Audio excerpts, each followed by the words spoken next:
ಹಾವೇರಿ ಜಿಲ್ಲಾ ಕೇಂದ್ರವಾಗಿ 27 ವರ್ಷ ಕಳೆದಿದೆ. ಆದರೆ ಹಾವೇರಿ ನಗರದಲ್ಲಿ ಕನಿಷ್ಠ ಮೂಲ ಸೌಕರ್ಯಗಳೇ ಸಿಗ್ತಾ ಇಲ್ಲ. ಬಸ್ ನಿಲ್ದಾಣ ಇದ್ರೂ ಯೂಸ್ ಇಲ್ಲ. ಹಾಗಿದ್ರೆ ಏನದು ಸಮಸ್ಯೆ, ಏನ್ ಕತೆ? ಈ ಬಗ್ಗೆ ಒಂದು ವರದಿ ಇಲ್ಲಿದೆ ನೋಡಿ.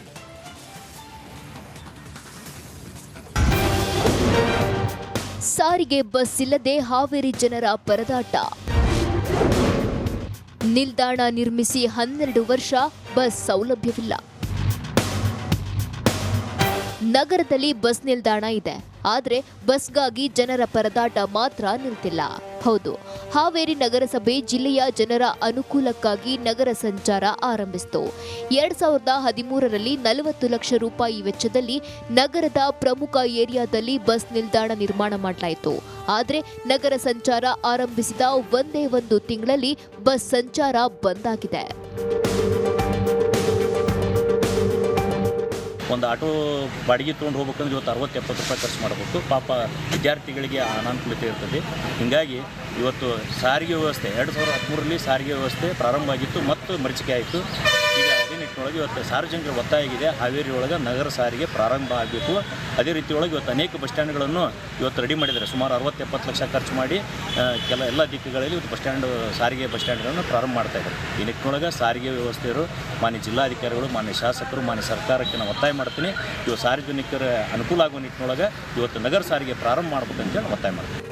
ಹಾವೇರಿ ನಗರದಲ್ಲಿ ಬಸವೇಶ್ವರ ನಗರ, ಇಜಾರಿ ಲಕಮಾಪುರ, ಡಿಸಿ ಕಚೇರಿ, ಇಂಜಿನಿಯರಿಂಗ್ ಕಾಲೇಜು ಮತ್ತು ನಗರದ ಪ್ರಮುಖ ಕಡೆಗಳಲ್ಲಿ ಬಸ್ ನಿಲ್ದಾಣ ನಿರ್ಮಾಣ ಮಾಡಲಾಗಿದೆ.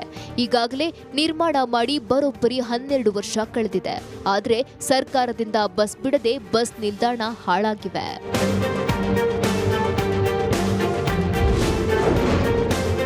ಆಟೋ ಚಾಲಕರ ದುಬಾರಿ ಬೆಲೆಗೆ ಜನ ಕಂಗಾಲು.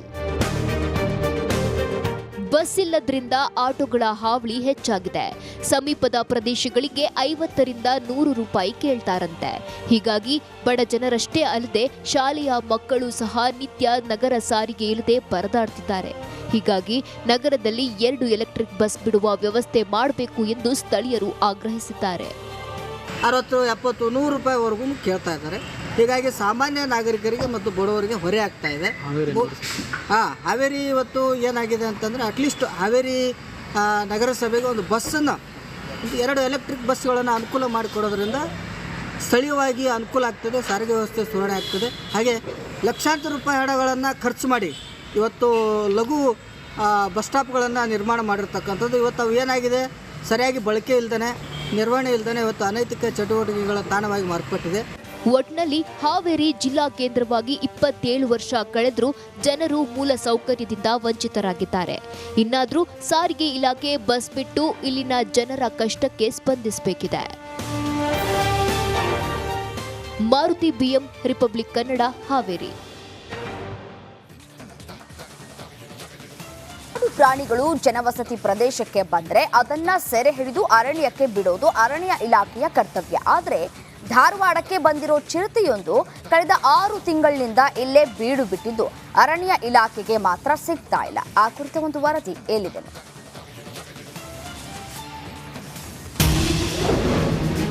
ಧಾರವಾಡ ವಿವಿ ಕ್ಯಾಂಪಸ್ನಲ್ಲಿ ಚಿರತೆ ಓಡಾಟ. ಚಿರತೆ ಸೆರೆ ಹಿಡಿಯುವಲ್ಲಿ ಇಲಾಖೆ ವಿಫಲ.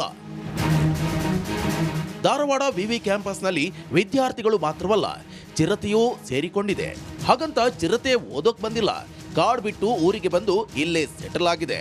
ಕ್ಯಾಂಪಸ್ನಲ್ಲಿರುವ ವಿದ್ಯಾರ್ಥಿಗಳ ನಿದ್ದೆ ಕಸಿದುಕೊಂಡಿದೆ. ಕೆಲ ದಿನಗಳ ಹಿಂದೆ ವಿವಿ ಆವರಣದಲ್ಲಿ ಚಿರತೆ ಓಡಾಟದ ದೃಶ್ಯ ಸಿಸಿಟಿವಿಯಲ್ಲಿ ಸೆರೆಯಾಗಿತ್ತು. ಈ ಹಿಂದೆ ಚಿರತೆ ಇದೆ ಎಂಬ ಮಾತು ಕೇಳುತ್ತಿದ್ರೂ ಸಾಕ್ಷಿ ಇರಲಿಲ್ಲ. ಇದೀಗ ಸಿಸಿ ಕ್ಯಾಮೆರಾ ದೃಶ್ಯಾವಳಿ ಸುತ್ತಲಿನ ಜನರ ನಿದ್ದೆಗೆಡಿಸಿದೆ. ಇನ್ನು ಚಿರತೆ ಇರುವುದು ಖಚಿತವಾಗ್ತಿದ್ದಂತೆ ಅರಣ್ಯ ಇಲಾಖೆ ಬೋನ್ ಅನ್ನು ಅಳವಡಿಸಿ ಚಿರತೆ ಸೆರೆಗೆ ಮುಂದಾಗಿದೆ. ಕ್ಯಾಂಪಸ್ ಫುಲ್ ಕ್ಲೋಸ್ ಮಾಡಿ ಬೋನ್ ಇಟ್ಟರೂ ಚಿರತೆ ಮಾತ್ರ ಬಿದ್ದಿಲ್ಲ. ಇವತ್ತು ಬೆಳಗಿಂದ ಇದನ್ನ ಅಷ್ಟು ರೋಡ್ ಎಲ್ಲ ಬಂದ್ ಮಾಡಿಸಿವ್ರಿ. ರೋಡ್ ಬಂದ್ ಮಾಡಿಸಿ ಫಾರೆಸ್ಟ್ನವರು ಅದನ್ನ ಹಿಡಿಯಕ್ಕೆ ಪ್ರಯತ್ನ ಮಾಡತ್ತಾರ.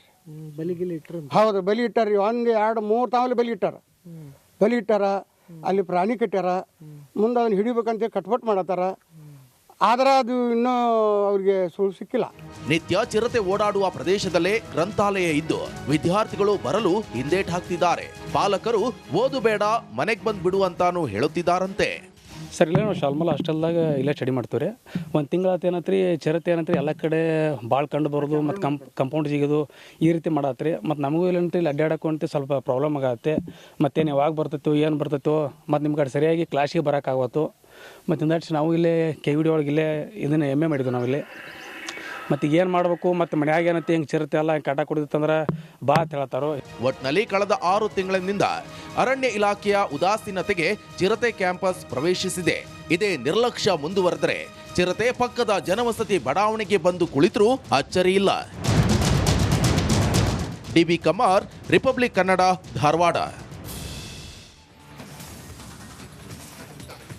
ಶಿವಮೊಗ್ಗ ಜಿಲ್ಲೆಯ ಶಿವಮೊಗ್ಗ ಗ್ರಾಮಾಂತರ ಭಾಗದಲ್ಲಿ ಕಳೆದ 15 ದಿನಗಳಿಂದ ಕಾಡಾನೆ ಹಾವಳಿ ದಿನೇ ದಿನೇ ಹೆಚ್ಚಾಗ್ತಾ ಇದೆ. ರೈತರು ಫಸಲಿಗೆ ಬಂದಿರುವಂತಹ ತೋಟಗಳನ್ನು ಕಳೆದುಕೊಳ್ಳುವಂತಹ ಭೀತಿ ಎದುರಾಗಿದೆ. ಆ ಕುರಿತ ಒಂದು ವರದಿ ಎಲ್ಲಿದೆ ನೋಡಿ.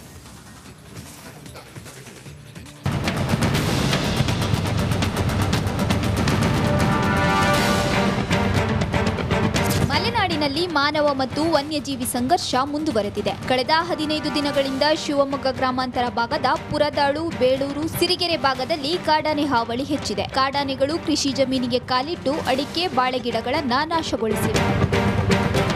ಶೆಟ್ಟಿಹಳ್ಳಿ ಅಭಯಾರಣ್ಯ ವ್ಯಾಪ್ತಿಯಲ್ಲಿ ಕಳೆದೊಂದು ವಾರದಿಂದ ಆನೆಗಳ ಹಿಂಡು ಬೀಡು ಬಿಟ್ಟಿದ್ದು ರೈತರು ಆತಂಕದಲ್ಲೇ ಓಡಾಡುವಂತಾಗಿದೆ. ಪ್ರತಿನಿತ್ಯ ರಾತ್ರಿ ವೇಳೆ ತೋಟಗಳಿಗೆ ದಾಂಗುಡಿ ಇಡುವ ಆನೆ ಹಿಂಡು ಬೆಳಗಾಗುತ್ತಲೇ ಕಾಡು ಸೇರಿಕೊಳ್ಳುತ್ತಿರುವುದು ರೈತರ ತಲೆನೋವಿಗೆ ಕಾರಣವಾಗಿದೆ. ಪುರದಾಳ ಗ್ರಾಮದ ಬೇಳೂರು ಶಿವಮೊಗ್ಗದಿಂದ ಸೆಟ್ಟಿಗೆ ಹೋಗುವ ಮುಖ್ಯ ರಸ್ತೆಯಲ್ಲಿರುವ ರಸ್ತೆ ಪಕ್ಕದಲ್ಲಿರ್ತಕ್ಕಂಥ ಬೇಳೂರು. ಈ ಬೇಳೂರಿನಲ್ಲಿ ರಾತ್ರಿ ಸುಮಾರು ಒಂದು ಮಧ್ಯರಾತ್ರಿ 1 2 ಗಂಟೆ 3 ಗಂಟೆ ರಾತ್ರಿ ಇರ್ಬೋದು. ರಾತ್ರಿ ಸುಮಾರು 3 ಆನೆಗಳು ಬಂದು ಸಂಪೂರ್ಣ ಬಾಳೆಯನ್ನು ನಾಶ ಮಾಡಿದೆ. ರಸ್ತೆಗೆ ಎಲ್ಲ ಹಾಕಿಕೊಂಡು ಎಲ್ಲ ಚಪಾಟಿ ಮಾಡಿದೆ. ಒಳಗಡೆ ಅಡಿಕೆ ಮರಗಳನ್ನು. ಇನ್ನು ಕಾಡಾನೆ ಹಾವಳಿ ಬಗ್ಗೆ ಅರಣ್ಯ ಇಲಾಖೆಯಿಂದ ಹಾರಿಕೆಯ ಉತ್ತರ ಸಿಕ್ಕಿದೆ. ಕೇಳಿದರೆ ರಾತ್ರಿ ವೇಳೆ ಗಸ್ತು ತಿರುಗುತ್ತಿದ್ದೇವೆ ಅಂತ ಉತ್ತರ ನೀಡ್ತಾರೆ. ಗಸ್ತು ತಿರುಗುತ್ತಿದ್ದರೆ ಕಾಡಾನೆಗಳು ಯಾಕೆ ತೋಟ ಹೊಲಗಳಿಗೆ ನುಗ್ಗುತ್ತಿವೆ ಅನ್ನೋದು ರೈತರ ಪ್ರಶ್ನೆ. ಇದ್ರ ಬಗ್ಗೆ ಅರಣ್ಯಾಧಿಕಾರಿಗಳು ತೀವ್ರವಾದ ಕ್ರಮ ತಗೊಳ್ಬೇಕು. ನಾವು ಹೇಳ್ತಾನೆ ಇದೀವಿ ಡೈಲಿ.